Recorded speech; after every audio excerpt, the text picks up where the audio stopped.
Ada dua pilihan ketika harga VGA atau graphics card lagi mahal-mahalnya. Satu, nungguin sampai harganya kembali normal, atau dua, cari solusi paket hemat. Contohnya pengen pakai VGA RTX 3000 series. RTX 3060 itu harganya 13 jutaan. Baru VGA doang, belum prosesor, motherboard, RAM, SSD, layar, dan lain-lainnya. Jadi kenapa gak pilih ini aja? Laptop dari Acer Nitro 5 AM51557. Laptop termurah yang udah pakai VGA RTX 3060. 18.999.000 udah all in. Emang spesifikasinya dapat apa aja? Pertama, dia udah pakai prosesor Intel Core i7 generasi ke-11, 11800H, VGA RTX 3060, 6GB DDR6, RAM 16GB DDR4 dengan speed 3200 MHz, SSD 512GB, layar panel IPS dengan 144Hz refresh rate, dapat Microsoft Office Home and Student 2019, dan Windows yang terbaru, Windows 11. Dari semua laptop Acer Nitro 5, untuk desainnya itu mirip-mirip. Jadi cukup sulit untuk ngelihat perbedaan dari tiap SKU-nya. Bahkan ini mirip juga sama Acer Nitro 5 13 jutaan yang udah kita review 6 bulan lalu. Tapi setelah gue perhatiin dari SKU lain, perbedaannya ada di detail garis pada bagian back covernya. Jadi untuk ngelihat perbedaannya itu pada bagian sini. Sisanya sama aja. Simple dengan hint-hint merah di tulisan Nitro dan exhaust belakang yang menurut gue ini tuh keren banget ya. Mirip kayak bumper mobil Lamborghini.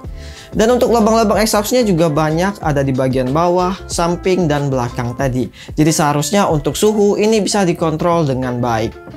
Dia pakai bahan yang sama, polikarbonat dengan finishing metal di bagian back cover dengan bobot yang sama juga, 2,2 kg dan ketebalannya 2,2 cm. Di bagian layar juga sama, berukuran 15,6 inch, ukuran standar layar laptop gaming mainstream yang beresolusi Full HD, IPS panel dengan 144Hz refresh rate, 3 ms response time, 300 nits brightness, dan color gamut kurang dari 100% sRGB. Untuk bezel kanan kiri dia udah tipis 9 mm, 80% screen to body ratio, kecuali bezel atas karena ada webcam yang beresolusi 720-30 fps. Ya kualitas gini ya masih bisa lah dipakai untuk Zoom meeting dan lain-lain. Ke bagian bawah ada keyboard bertipe full size dengan backlit 4 zona RGB, mark di WASD, Nitro Sense, dan Aero. Ciri khas laptop gaming banget lah ya. Sedangkan untuk touchpadnya dia lumayan lega, polosan aja tanpa dedicated button yang sejajar dengan spacebar. Tapi posisinya ini dia rada ke kiri dikit. Gak masalah sih, yang penting udah support Windows Precision Driver. Lanjut di bagian kiri dia ada port Kensington Lock, RJ45 atau LAN, dan 2 USB 3.2 Gen 1. Sedangkan di sebelah kanan ada HDMI 2.0 dengan HDCP support, terus ada juga USB 3.2 Gen 2 with power off USB charging yang bisa dipakai ngecas walau laptopnya lagi mati. Dan satu USB-C yang sayangnya dia nggak support Thunderbolt ya, beda sama SKU kemarin yang udah support Thunderbolt 4. Lalu untuk konektivitas wireless dia udah Wi-Fi 6 dan Bluetooth 5.0. Nah untuk ngecasnya atau port DC in dia ada di bagian belakang. Gue suka yang kayak gini, biar bikin setup tuh jadi lebih rapi. Karena yang namanya laptop gaming dia bakal terus-terusan dicolok buat dapetin performa yang maksimal. Berasa banget pas dipakai gaming ya, perbedaannya itu bisa sampai 70% loh. Contohnya kayak game CSGO. Kemarin pas pengetesan sempet mati lampu dan FPS-nya langsung turun dari 150-an ke 40-an. Nah, settingan kalau lagi gaming itu harus di mode AC atau lagi dicolok charging. Settingan power plan-nya juga harus high performance dan fan maksimal. Untuk game CSGO, settingan grafis low dia tembus 190 sampai 220 fps dan grafis high dapat 150 sampai 180 fps.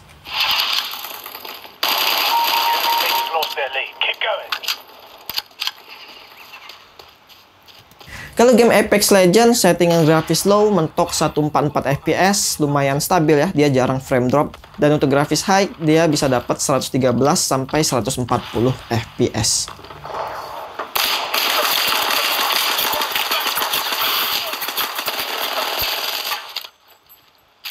Lanjut game Valorant, settingan grafis low dan high-nya dia mentok 144 fps. Gak tahu ya kenapa ini fps counternya dia cuma mentok 144. Biasanya bisa tembus sampai 200-an fps walau layarnya cuma 144.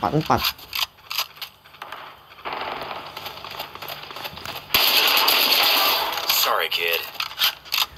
Dan di game berat Forza Horizon 4 settingan grafis very low, dia dapat 134 sampai 144 fps. Dan untuk grafis ultranya 106 sampai 114 fps.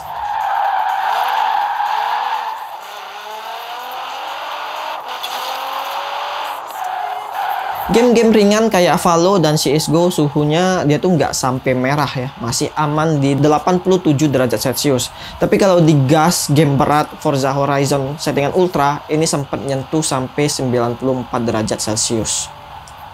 Jadi kerasa ya, improve RTX 3060 ini tuh bikin puas banget untuk dipakai gaming dari laptop yang harganya 18 jutaan.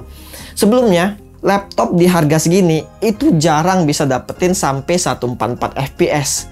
Bukti kalau teknologi semakin lama semakin murah. Intel Core i7-11800H generasi ke-11 H-series hadir dengan arsitektur baru Willow Cove Core 10nm Superfin. 19% gen on gen multi-threaded, prosesor mobile single thread tercepat di dunia. Frekuensinya bisa tembus sampai 5 GHz. PCIe Gen 4 bandwidth 2 kali lebih cepat bikin kinerja gaming lebih baik dan meningkatkan FPS yang lebih tinggi. Konektivitasnya juga terbaik ya di kelasnya dengan discrete modul Intel Killer Wi-Fi 6 bikin pengalaman gaming lebih responsif tanpa lag dan juga audio video lebih jernih bagi gamers. Dirancang untuk performa melebihi batasnya dengan kemampuan overclocking menggunakan software Intel Extreme Tuning Utilities atau XTU dan Intel Speed Optimizer untuk overclocking lebih mudah dengan sekali klik. Hadir juga dengan fitur canggih untuk konten kreator 32IU atau Xe arsitektur, fitur performa cerdas dengan AI, storage kecepatan tinggi dengan bootable RAID 0, dan Intel Turbo Boost Max 3.0, fitur teknologi yang memungkinkan prosesor bekerja secara otomatis yang mengarahkan ke frekuensi tertingginya untuk kinerja yang lebih baik. Berikut hasil benchmarknya.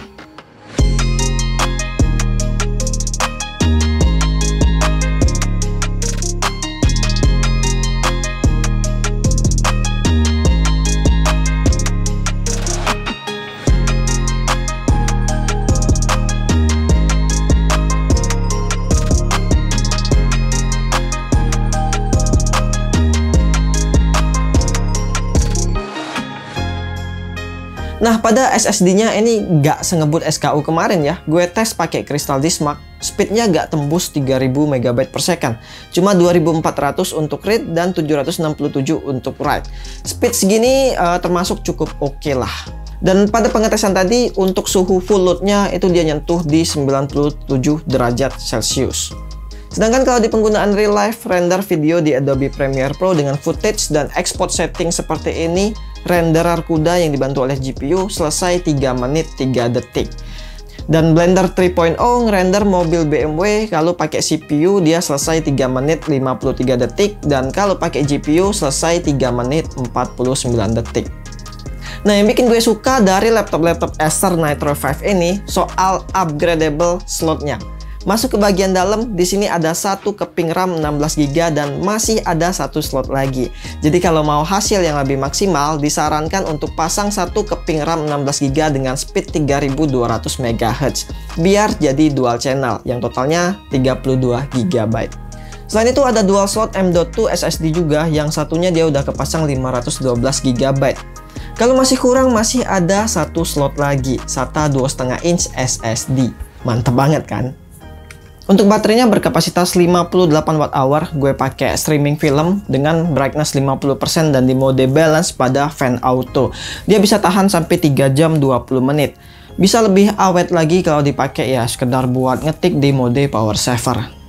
Paling yang jadi kekurangan dari laptop ini ada di speakernya. Dia ada dua ya, sebelah kiri dan sebelah kanan. Tapi untuk hasil suaranya sendiri dia kurang nendang, kurang keras dan bassnya itu minim. Rada cempreng sih. Secara ini laptop gaming ya, seharusnya juga punya speaker yang bagus.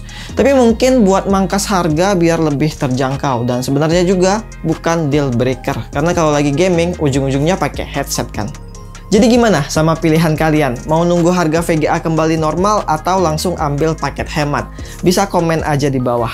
Jadi segitu aja dulu review dari laptop Acer Nitro 5 AN51557 ini. Terima kasih sudah menonton, gue Dayat dan sampai jumpa di video selanjutnya. Ciao!